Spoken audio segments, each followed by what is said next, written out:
Ya, ¿cómo están? Hoy vamos a empezar con ejercicios de elementos de máquinas referidos a tornillos.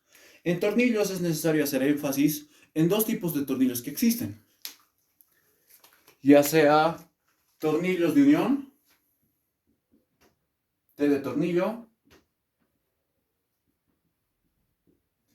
y tornillos de fuerza. Tanto en tornillos de unión como en tornillos de fuerza se hace un cálculo de manera diferente. Las fórmulas para dimensionar son de manera diferente y cada uno tiene una aplicación muy diferente. Por tanto, para simplificar la cosa, vamos a hacer un breve formulario de lo que es los tornillos de unión y un ejemplo. Luego un formulario de lo que son los tornillos de fuerza y un ejemplo. Empezaremos entonces con tornillos de unión. Ya. En los tornillos de unión generalmente se emplean para unir.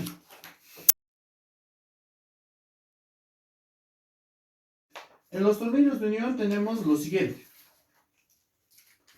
Partimos de un esfuerzo admisible. Vamos a denominarlo esfuerzo de apriete.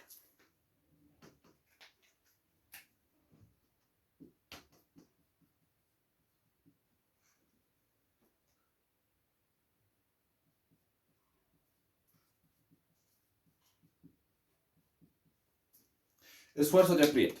El esfuerzo de apriete va a ser igual a un sigma sub an, que va a ser igual a una fuerza de tensión previa sobre el área del núcleo del tornillo, donde F sub B es la fuerza de tensión, la fuerza previa o tensión previa, y A sub K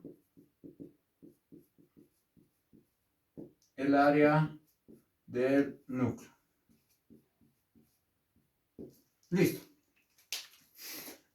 Seguidamente, en los tornillos de unión vamos a denotar 4 tipos de fuerzas, y eso, más fuerzas. Pero en este tipo de casos, generalmente la fuerza de tensión previa es calculable. El área del núcleo se obtiene de tablas. Por tanto, el sigma sub an se puede encontrar de esa forma. Cuando el esfuerzo de apriete no se tiene el esfuerzo de apriete y la fuerza de tensión previa, se recurre a la figura 107 del Decker. ¿Dónde? Figura 107. En la figura 107 encontramos nosotros el sigma sub an, para el cual necesitamos el diámetro, que es el dato más importante. Después,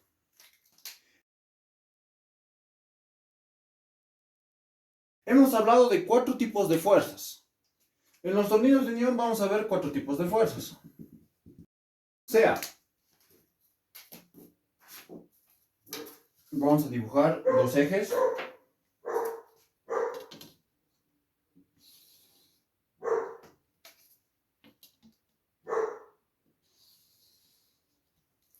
En un primer eje se va a tener una fuerza axial. Y en el otro eje se va a tener lo que es la variación de la longitud.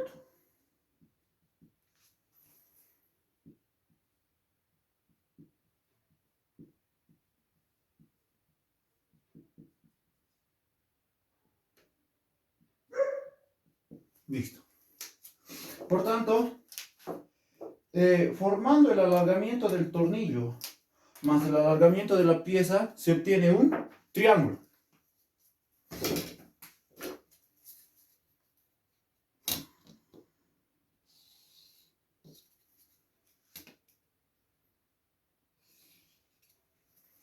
Y a la primera medida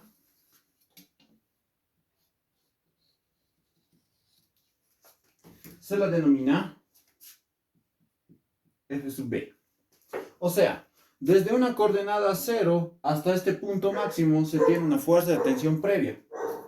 Seguidamente, A este tornillo, como se le aplica una carga, porque aquí solo estamos considerando el alargamiento del tornillo y el alargamiento de la pieza, como se le aplica una carga, entonces existe un aumento en el triángulo. ¿Qué sería un triángulo pequeñito?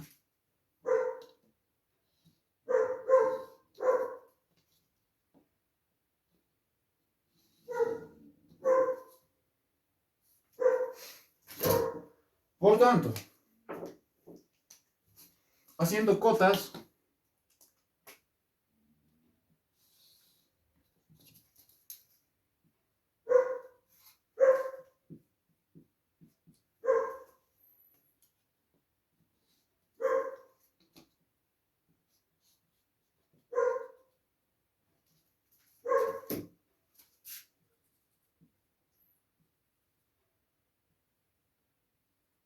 aquí se obtiene una fuerza diferencial, denominada F sub D. Ya, pero si nosotros consideramos que esta parte del ojo se debe a la carga, también existe presente a una carga y una descarga. Desde este punto de intersección,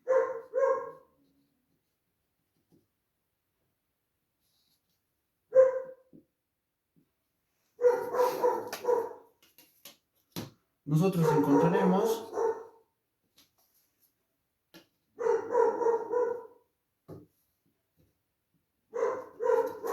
hasta este punto una fuerza mínima, porque es la mínima fuerza que se puede generar. Por tanto, esta se denomina F sub K. Luego, seguidamente, como desde este punto hasta este punto va a ser la fuerza que se va a aplicar, porque se debe a la carga todo el incremento de la fuerza, entonces aquí va a ser la fuerza de servicio, la que se le aplica al tornillo. Y como no puedes, como todo es equivalente a una fuerza, por tanto se obtiene una última fuerza.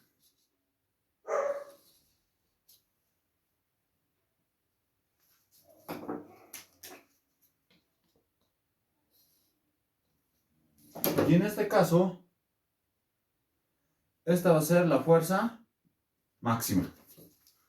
Ese es el triángulo de las fuerzas que van a ver en teoría con el ingeniero, pero es necesario. De este triángulo se deducen todas las fórmulas de los 5 tipos de fuerzas que se puede ver. Y las vamos a anotar. F, fuerza de servicio. F sub K, fuerza mínima. F sub D, fuerza diferencial.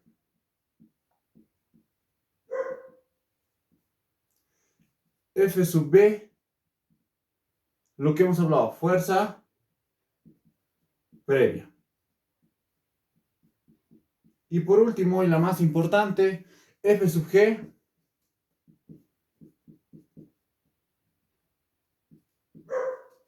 fuerza máxima.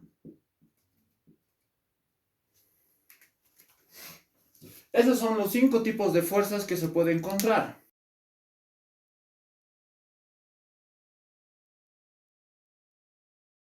Fuerza máxima va a ser igual en la primera longitud a la fuerza de servicio más la fuerza mínima. Fuerza máxima va a ser igual a la fuerza diferencial más la fuerza previa. Estas son las dos fórmulas que se emplean en tornillos de unión. Fuerza diferencial. Según el Decker y la fórmula que emplea el ingeniero, la fuerza diferencial va a ser igual a coeficiente de acortamiento, alargamiento entre 1 más el coeficiente de acortamiento, alargamiento por la fuerza de servicio. Ya. Después, si nosotros queremos hablar de una fuerza máxima, se las encuentra de esta forma. Una vez encontrada la fuerza diferencial y teniendo la fuerza de tensión previa, encuentro la fuerza máxima. Como tengo la fuerza de servicio, que la fuerza de servicio siempre va a ser dato, obtengo la fuerza mínima y así encuentro todas las fuerzas necesarias.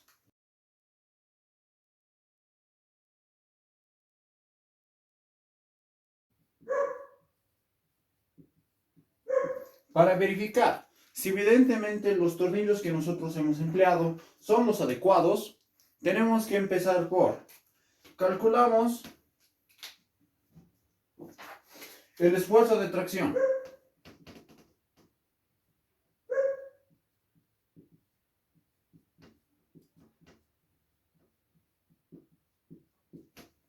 Para el esfuerzo de tracción se lo denota como sigma. Sigma va a ser igual a la fuerza máxima dividido entre el área media del núcleo. A su vez. Y dice que este sigma tiene que ser menor o igual a 0.8 veces sigma sub Fy. Cabe recordar que el sigma sub Fy se obtiene de el material del tornillo. Cuando resolvamos el ejercicio encontraremos. Por el momento denotaremos las fuerzas. Después se tiene el esfuerzo límite.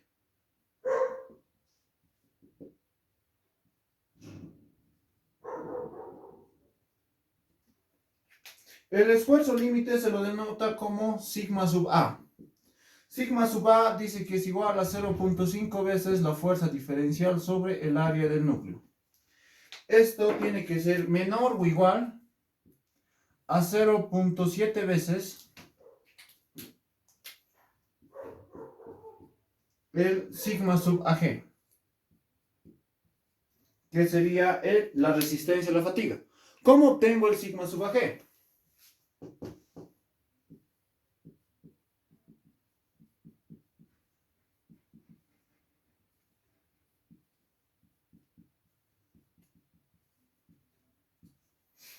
El sigma sub AG va a ser igual a K1 por K2 por el sigma sub A. ¿Cómo encuentro el sigma sub A? De la figura 111,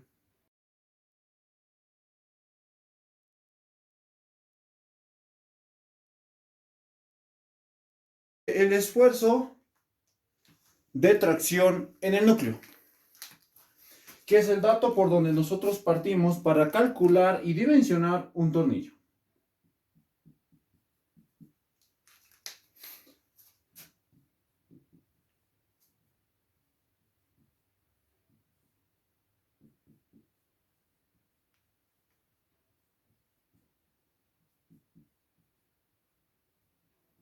Tracción en el núcleo. Se lo denota como sigma sub Z. Dice que sigma sub Z es igual a la fuerza de servicio entre el área del núcleo, que tiene que ser menor o igual al sigma sub Z admisible. Es importante y muy importante que consideremos a esta fórmula como la fórmula de partida para calcular al tornillo.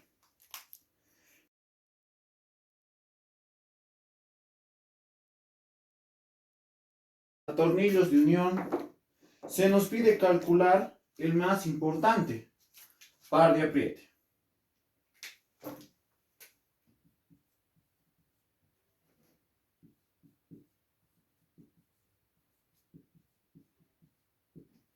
El par de apriete no es más que un momento torsor.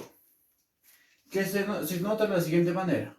M sub a n va a ser igual a la fuerza previa sobre 0,16 veces el paso más el coeficiente de rozamiento por el diámetro del núcleo más el diámetro medio entre 2. ¿Cómo tengo el diámetro medio? El diámetro medio sabe ser igual a un diámetro máximo, un diámetro sub A, más un diámetro sub I dividido entre 2. El diámetro sub A. Para el diámetro sub A es necesario aclarar lo siguiente.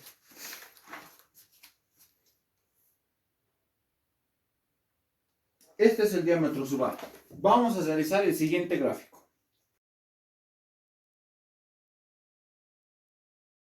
Es el gráfico de un tornillo.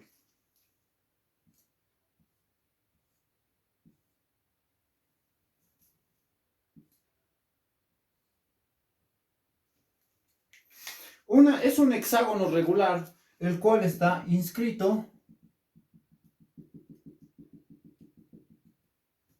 dentro de una circunferencia de diámetro D sub A.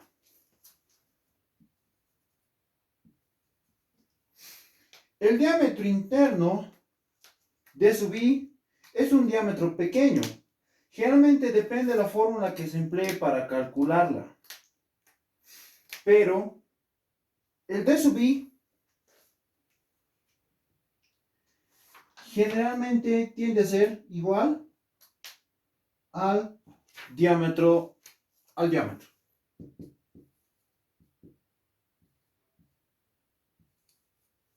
El D sub I se lo calcula de la siguiente fórmula, de la siguiente tabla. De la figura número 33. Para calcular el D sub I, nosotros nos vamos a la columna que dice agujero pasante tipo medio.